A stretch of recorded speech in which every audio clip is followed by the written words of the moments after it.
But just before I talk in a little bit more detail about some of the exhibits, what I wanted to do was just kind of remind you of the judging criteria.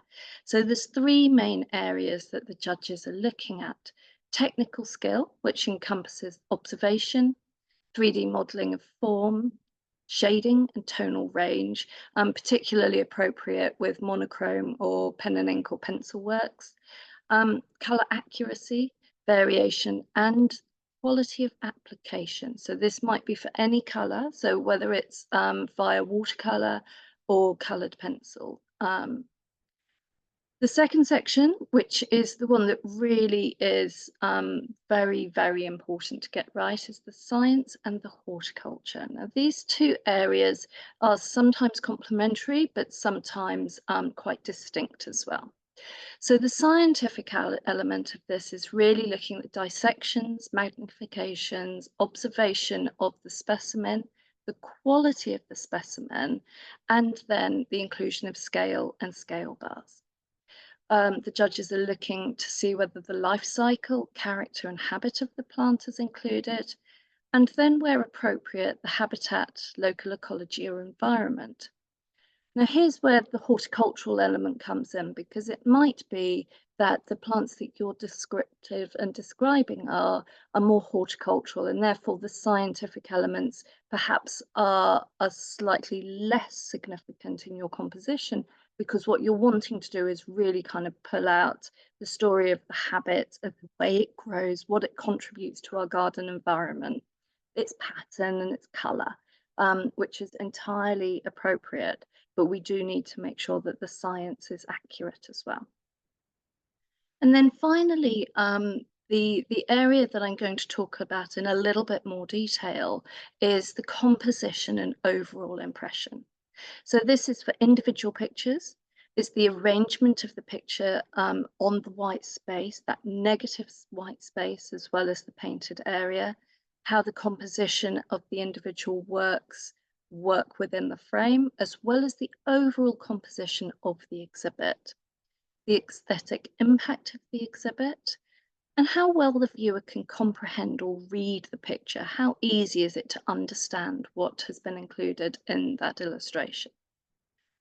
Really important whether or not the artworks meet the artist's brief. So you each have your own choice as to what you're going to include and how you play your theme out on the page, but the artworks must meet the theme.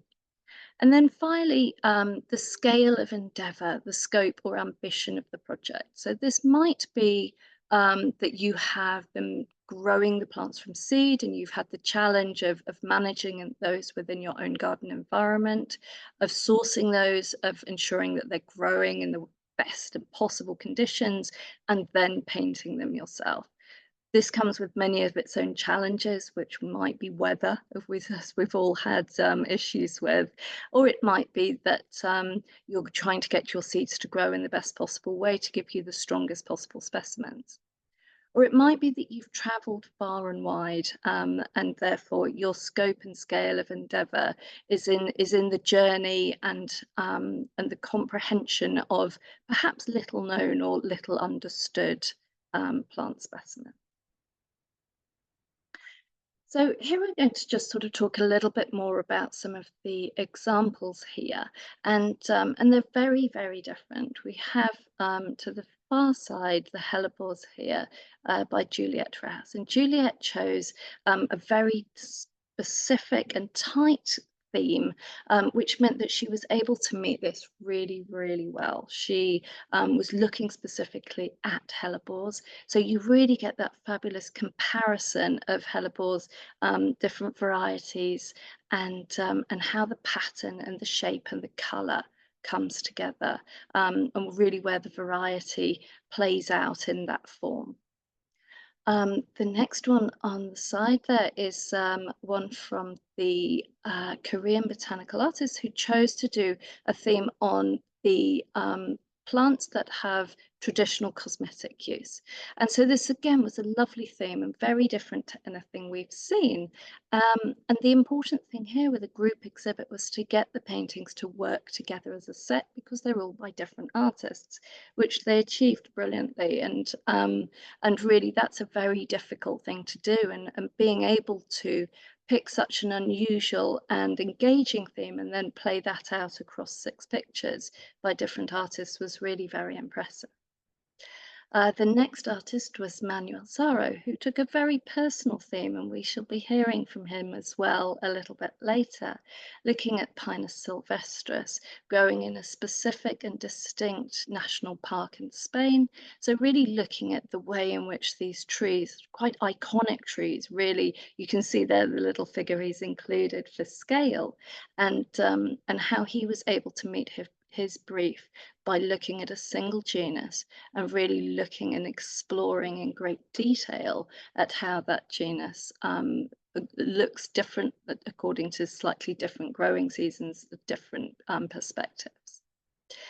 Then we had a set of works from Bernard Carter called Spines and Thorns. And Bernard was looking there at the kind of the spines and the thorns and those prickly elements for the plant that gives it its protective nature. We then have works from Susan Tomlinson, and these are cultivated cotton varieties. And with Susan's work, she was again looking at a very tight theme. And actually, one of the important things about this set of works is that the way in which they pollinate and the seed dispersal depends on which variety they are.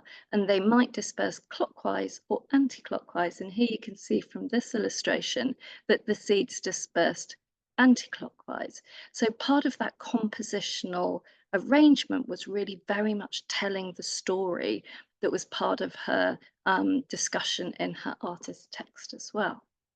And then finally, Kyoko Uchiyama with her lotus seeds, 2000 years slumber.